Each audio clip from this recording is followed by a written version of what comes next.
नमस्कार। प्रादेशिक समाचार के साथ मैं पूनम किरकिट्टा। पहले मुख्य समाचार। 16 नवंबर से नई दिल्ली में राष्ट्रीय आदि महोत्सव का आयोजन। जनजातीय उत्पादों को मंच मिलने के साथ जनजातीय कला संस्कृति का होगा प्रदर्शन। राज्य सरकार ने मार्च 2022 तक सेवानिवृत्त होने वाले स्वास्थ्य कर्मियों और चिकित्सकों को 6 महीने का दिया विस्तार। राज्य कर्मियों का महंगाई भत्ता भी बढ़ाया। राज्य में 20 सूत्रीय समितियों का गठन जल्द किया जाएगा। गठबंधन दलों ने अपना अपना फॉर्मूला मुख्यमंत्री हेमंत सोरेन को सौंपा। और बंगाल की खाड़ी में बने निम्न दबाव का असर झारखंड पर।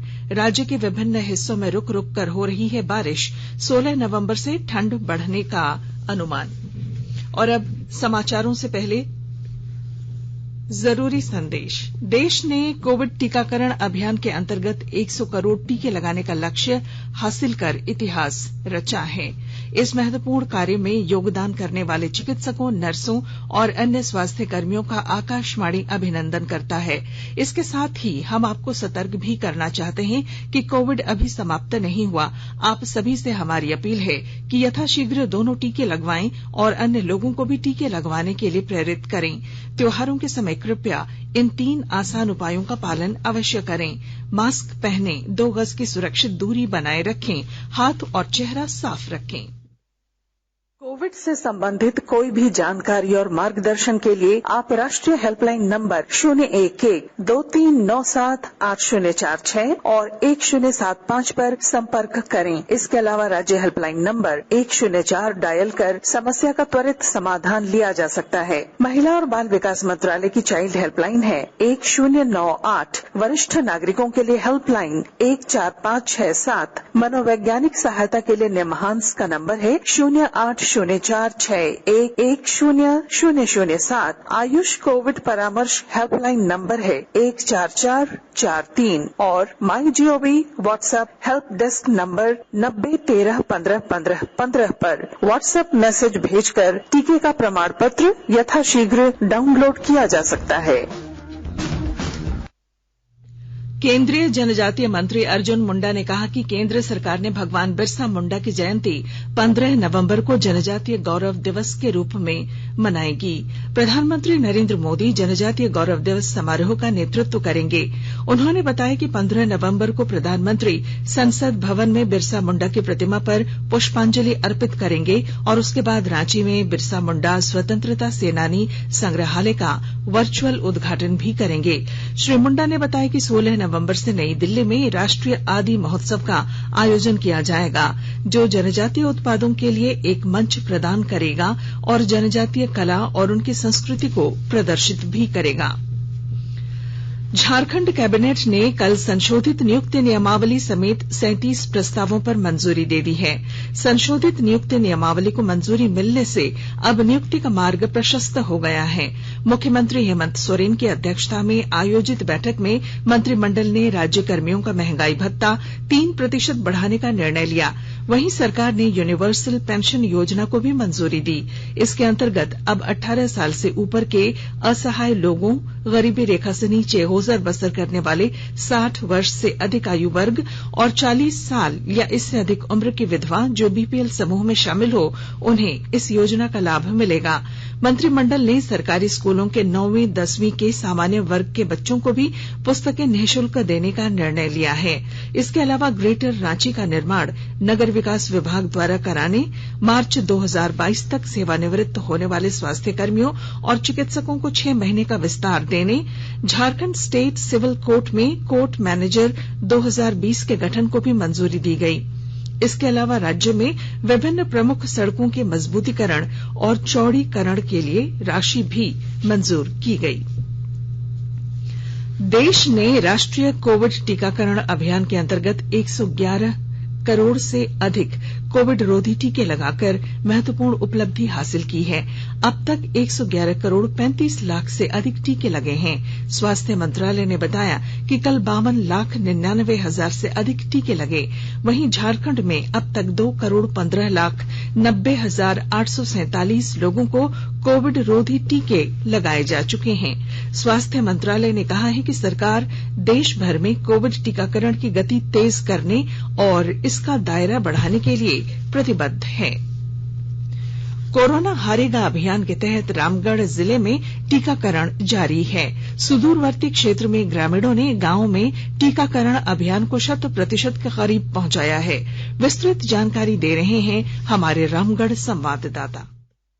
कोरोना हारेगा इस अभियान के तहत रामगढ़ जिले में टीकाकरण की प्रक्रिया अभी भी जारी है। इस टीकाकरण अभियान के तहत जिले में बनाए गए विभिन्न टीकाकरण केंद्रों पर आम जनों को दोनों डोज के टीका देने की प्रक्रिया चल रही है। जिले के सुदूरवर्ती क्षेत्र में स्थित कुछ गांव ऐसे हैं जहां कोरोना का असर बिल्कुल भी नहीं था। वहां के ग्रामीणों ने इस टीकाकरण अभियान में दिलचस्पी लेकर अपने गांव में टीकाकरण अभियान को 100% के करीब पहुंचाया है। इस विषय पर बात करते हुए जिले के सिविल सर्जन ने बताया कि वैश्विक संक्रमण को लेकर सरकार के द्वारा चलाई जा रही विभिन्न जन जागरूकता अभियान के कारण रामगढ़ जिले को राज्य में टीकाकरण के लिए दूसरा स्थान प्राप्त हुआ है। कौशल किशोर तिवारी, आकाशवाणी समाचार, रामगढ़।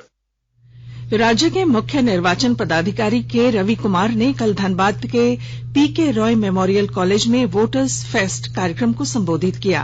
उन्होंने कहा, पहले वोटर कार्ड बनाने या उसमें किसी भी प्रकार के संशोधन में कठिनाई होती थी। चुनाव आयोग ने इसका समाधान वोटर हेल्पलाइन ऐप बनाकर किया है। ऐप के माध्यम से निबंधन करने के लिए आप सेल्फ अटेस्टेड उम्र और एड्रेस प्रूफ के साथ अपना रंगीन फोटो अपलोड करें। एज और एड्रेस प्रूफ के लिए आधार कार्ड मान्य है। जिले के उपायुक्त संदीप सिंह ने कहा कि भारत निर्वाचन आयोग के लिए फर्स्ट टाइम वोटर का रजिस्ट्रेशन सर्वोच्च प्राथमिकता है, इसलिए वोटर हेल्पलाइन ऐप बहुत उपयोगी है। ज्यादा से ज्यादा वोटर इसे डाउनलोड करें। इसमें निर्वाचन, नया वोटर कार्ड बनाने, मतदाता पर्ची, बूथ की जानकारी, चुनाव से संबंधित जानकारी सहित अन्य जानकारी प्राप्त की जा सकती है। राजधानी एक्सप्रेस के परिचालन को लेकर रेलवे ने नई समय सारणी जारी की है, जो 17 तारीख से प्रभावी होगी।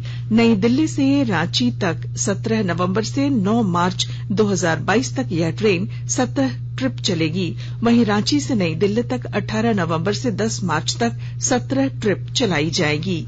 यह ट्रेन सप्ताह में 2 दिन के स्थान पर एक दिन रविवार को बड़काकाना होकर, जबकि गुरुवार को लोहरदगा टोरी होकर चलेगी। रांची से यह ट्रेन शाम 6:25 पर खुलेगी। आकाशवाणी के ताजा तरीन समाचारों के लिए आप हमारी वेबसाइट newsonair.com पर लॉग ऑन कर सकते हैं। ताजा समाचार Twitter handle @AIR News Alerts और Facebook page all India radio news पर भी उपलब्ध हैं। आप प्रादेशिक समाचार एकांश के ट्विटर हैंडल @AIR News _ और फेसबुक, इंस्टाग्राम पेज तथा YouTube channel AIR News Ranchi पर भी हमारे बुलेटिन सुन सकते हैं। प्रादेशिक समाचार आप आकाशवाणी रांची से सुन रहे हैं और अब पेश हैं कोरोना से बचाव के कुछ संदेश।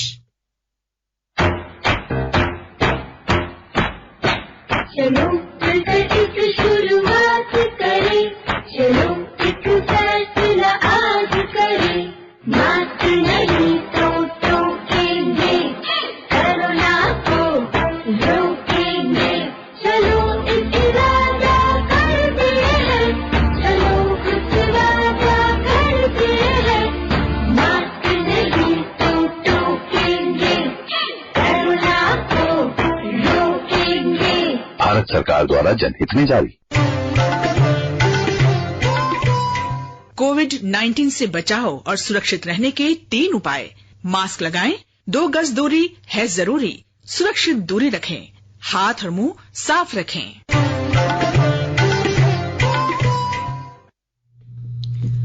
प्रादेशिक समाचार में आपका फिर स्वागत है।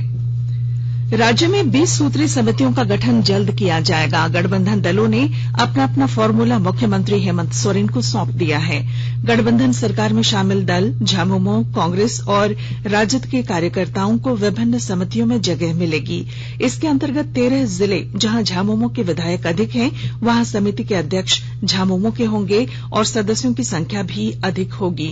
वहीं 10 जिले जहां कांग्रेस विधायक अधिक हैं, वहां समितियों का अध्यक्ष कांग्रेस से और एक राजद से होगा।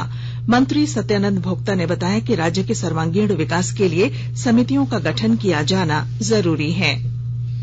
रेलवे ने तत्काल प्रभाव से मेल और एक्सप्रेस रेलगाड़ियों का कोविड स्पेशल ट्रेन का विशेष दर्जा खत्म करने और महामारी से पहले का टिकट किराया बहाल करने का आदेश जारी किया है। रेलवे बोर्ड ने कहा है कि रेलगाड़ियां अब नियमित संख्या में संचालित होंगी और महामारी से पहले का ही किराया लगेगा।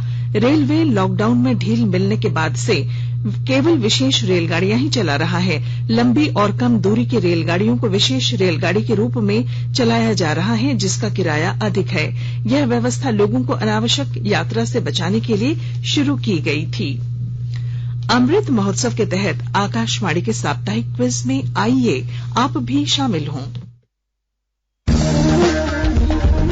आजादी के 75 वर्षों का पर्व अमृत महोत्सव प्रत्येक बुधवार शाम 7 बजे प्रसारित होने वाले प्रादेशिक समाचार के दौरान पूछे गए प्रश्न का सही उत्तर देने वाले प्रथम 10 प्रतिभागियों में से लकी ड्रॉ द्वारा चुना हुआ एक प्रतिभागी इनाम का हकदार होगा।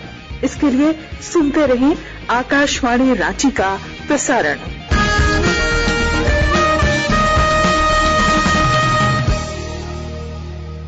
आजादी का अमृत महोत्सव के लिए सभी उपभोक्ताओं को शुभकामनाएं। हॉलमार्क सोने की शुद्धता सुनिश्चित करता है। हमेशा हॉलमार्क वाले सोने के आभूषण खरीदें। उपभोक्ता किसी भी शिकायत के लिए कृपया राष्ट्रीय उपभोक्ता हेल्पलाइन टोल फ्री नंबर 14404 पर संपर्क करें। उपभोक्ता मामले विभाग, भारत सरकार द्वारा जनहित में जारी। जागो ग्राहक जागो।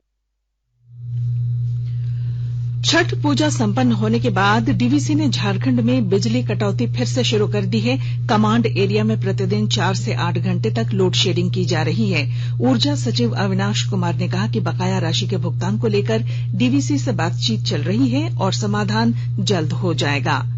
बिरसा कृषि विश्वविद्यालय बीएयू 20 और 21 दिसंबर को 45वें भारतीय कृषि विश्वविद्यालय संघ के कुलपति सम्मेलन की मेजबानी करेगा। सम्मेलन का मुख्य विषय कृषि विश्वविद्यालयों के मानक, स्थिरता और सामाजिक प्रभाव में सुधार है। कोवैक्सीन कोविड-19 के खिलाफ 77.8% प्रभावी साबित हुआ है। डेटा वेरिएंट के खिलाफ 65.2% और सार्स कोविड-2 के खिलाफ 70.8% कारगर है। कोविड के गंभीर लक्षणों के खिलाफ 93.4% ये प्रभावी है। गोड्डा जिले के ईस्टर्न कोलफील्ड्स लिमिटेड के राजमहल कोल परियोजना के एरिया कार्यालय में निदेशक तकनीकी बी वीरा रेड्डी ने बताया है कि गोड्डा के राजमहल परियोजना ने कोविड-19 महामारी के नियंत्रण के लिए करीब 3 करोड़ 40 लाख रुपए की धनराशि उपलब्ध कराई है। अब तक स्वास्थ्य, कौशल, शिक्षा और आधारभूत संरक्षण मद में ईसीएल ने करोड़ों रुपए खर्च किए हैं। क्रिकेट 19 नवंबर को रांची में होने वाले भारत और न्यूजीलैंड के बीच T20 मैच को लेकर झारखंड स्टेट क्रिकेट एसोसिएशन ने दिशा निर्देश जारी किए हैं। इसके अनुसार स्टेडियम में दर्शक अपने साथ कुछ भी अंदर नहीं ले जा सकेंगे। स्टेडियम में केवल पीने के पानी की व्यवस्था उपलब्ध कराई जाएगी। स्टेडियम में प्रवेश से पहले वैक्सीनेशन के दोनों डोज का सर्टिफिकेट दिखाना अनिवार्य होगा या फिर 15 नवंबर के बाद की कोविड RT-PCR नेगेटिव रिपोर्ट दिखानी होगी। और अब मौसम। बंगाल की खाड़ी में अंडमान निकोबार द्वीप के पास बने निम्न दबाव के क्षेत्र का असर झारखंड पर भी पड़ा है। इससे रांची समेत राज्य के अलग अलग हिस्सों में रुक रुक कर बारिश हो रही है। मौसम विभाग के पूर्वानुमान के अनुसार 15 नवंबर तक हल्की बारिश होगी। 16 नवंबर से न्यूनतम तापमान में गिरावट दर्ज की जाएगी और ठंड के बढ़ने की संभावना है। वहीं 19 और 20 नवंबर को बारिश का अनुमान है। और अब अंत में मुख्य समाचार। 16 नवंबर से नई दिल्ली में राष्ट्रीय आदि महोत्सव का आयोजन। जनजातीय उत्पादों को मंच मिलने के साथ जनजातीय कला संस्कृति का होगा प्रदर्शन।